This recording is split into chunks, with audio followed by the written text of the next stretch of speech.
السلام علیکم میری پیاری بہنوں اور بھائیوں۔ تمام شہیدوں کے سردار کی شہادت کیسے ہوئی؟ آپ صلی اللہ علیہ وسلم کے چچا حمزہ محبوب ترین اور وحشی نے ایسا قتل کیا کہ ناک کان کاٹ دیا گیا، سینہ چیر دیا گیا، کلیجہ چبایا گیا، بدن کے ٹکڑے ٹکڑے ہو گئے۔ کسی جگہ حضور صلی اللہ علیہ وسلم کا ہچکیاں مار کے رونا ثابت نہیں، حمزہ کی لاش کو دیکھ کر ہچکیاں لگ گئیں، ایسی ہچکیاں لگیں کہ دور دور تک سارے صحابہ سن کر رو رہے تھے۔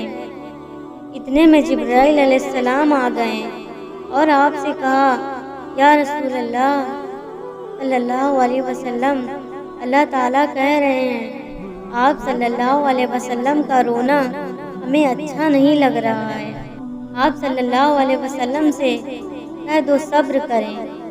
ہم نے آپ صلی اللہ علیہ وسلم کے چچا کے لیے عرش کے اوپر لکھ دیا ہے، حمزہ میرا اور میرے رسول کا شیر ہے۔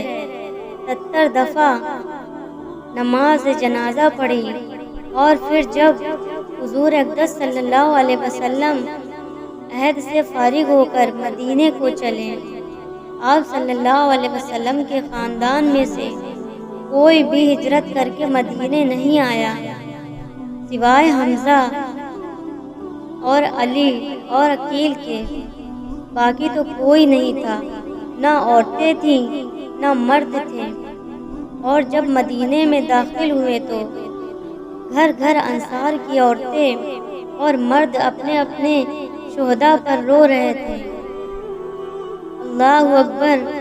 پھر آپ کا دل بھر آیا اور آنکھوں میں آنسو آ گئے۔ کہا، ہائے میرے چچا، ہائے میرے چچا پر رونے والا کوئی نہیں ہے، سب کے رونے والے ہیں، میرے چچا پہ رونے والا کوئی نہیں ہے۔ کتنا غم آیا ہوگا اور کتنا غصہ آیا ہوگا اس کے قاتل پر، لیکن حمزہ کے قاتل کو بھی آپ صلی اللہ علیہ وسلم نے کہا، وحشی اگر تو مسلمان ہو جائے تو بھی جنت میں چلا جائے گا، ہم کو تو جو گالی دے دے تو ہم یہ سوچتے ہیں کہ اس کا ہم گلا ہی کاٹ ڈالیں۔ آج کا ایسا زمانہ ہے، جو چچا کے قاتل کو کہہ رہے ہیں کلمہ پڑھ لے جنت میں چلا جائے گا، کہنے لگا میں کیا کروں گا کلمہ پڑھ کر، میں نے اتنے گناہ کیے ہیں۔ آپ صلی اللہ علیہ وسلم نے کہا، تو توبہ کر لے، عمل بنا لے، نیک عمل کر لے۔ اس نے کہا، اور کوئی چیز بتاؤ، یہ لمبا کام ہے۔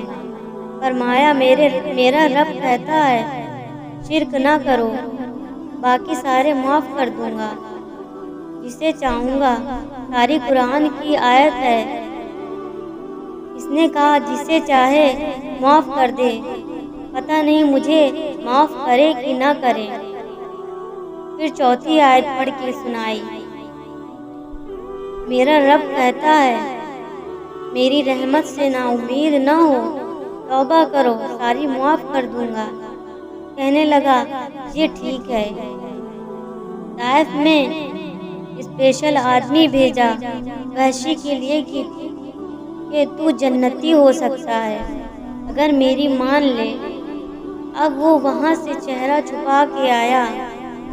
آپ سرور کائنات صلی اللہ علیہ وسلم سر جھکا کے بیٹھے تھے، اسی خیال میں برابر میں کھڑے ہو کر چہرے سے کپڑا اٹھایا، کہا، اشہد ان لا الہ الا اللہ واشہد ان محمدًا عبدہ ورسولہ۔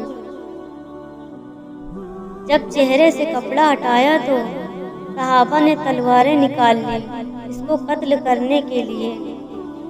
آگے بڑھے تو آپ صلی اللہ علیہ وسلم نے یوں دیکھا، اس نے کلمہ پڑھ لیا تھا، تو آپ صلی اللہ علیہ وسلم نے کہا، سارے صحابہ سے کہا، پیچھے ہٹو، پیچھے ہٹو۔ ایک آدمی کا مسلمان ہو جانا مجھے 1000 کافروں پر مارنے سے زیادہ پیارا ہے۔ پھر آپ صلی اللہ علیہ وسلم نے فرمایا، او وحشی، کیا تو ہی وحشی ہے؟ کہا جی میں ہی وحشی ہوں۔ کہا یہاں میرے سامنے بیٹھایا۔ پھر کہا، ارے ظالم، میرے چچا کو تو نے قتل کیسے کیا تھا یہ تو بتا دے۔ تو نے حمزہ کو قتل کیسے کیا تھا؟ 7 سال گزر چکے ہیں، زخم اب بھی نہیں بھرا۔ جب وحشی رضی اللہ تعالیٰ عنہ نے قصہ سنایا تو حضور اقدس صلی اللہ علیہ وسلم پھر رونے لگے، پھر آنسوؤں کی لڑیاں بن گئیں۔ آپ صلی اللہ علیہ وسلم نے کہا، ارے وحشی، مجھے اپنا چہرہ نہ دکھایا کر، میرا غم تازہ ہو جاتا ہے۔ جس کا چہرہ بھی دیکھنا گوارا نہیں، اس کو بھی جنت میں لے جانے کی فکر آپ فرما رہے ہیں۔ ہم جس کی امت میں ہیں، میرے بھائیوں، میری بہنوں، ہم بھی ایک ایک کے پیچھے پھر کر سب کو جنت کا راستہ دکھانے والے بنے۔ مردوں میں، عورتوں میں یہ محنت زندہ ہوگی تو سارے عالم میں پھیلے گا، ساری انسانیت میں دین پھیلے گا۔ اس کے ذمہ دار مرد بھی ہیں، عورتیں بھی ہیں۔ اس کے لیے بولو میرے بھائیوں اور میری بہنوں، کون بھائی کون بہن اپنی ہمت اور حوصلے کے ساتھ، عورتیں اپنے گھر والوں کے نام دے کے ہم اپنے خاوند کو کلمے کے لیے وقف کرتے ہیں، اپنے گھر کے مردوں کو اللہ کے راستے میں نکالیں۔ ہماری بھی یہ ذمہ داری ہے۔ اے اللہ ہم سب کو توفیق عطا فرمائیں۔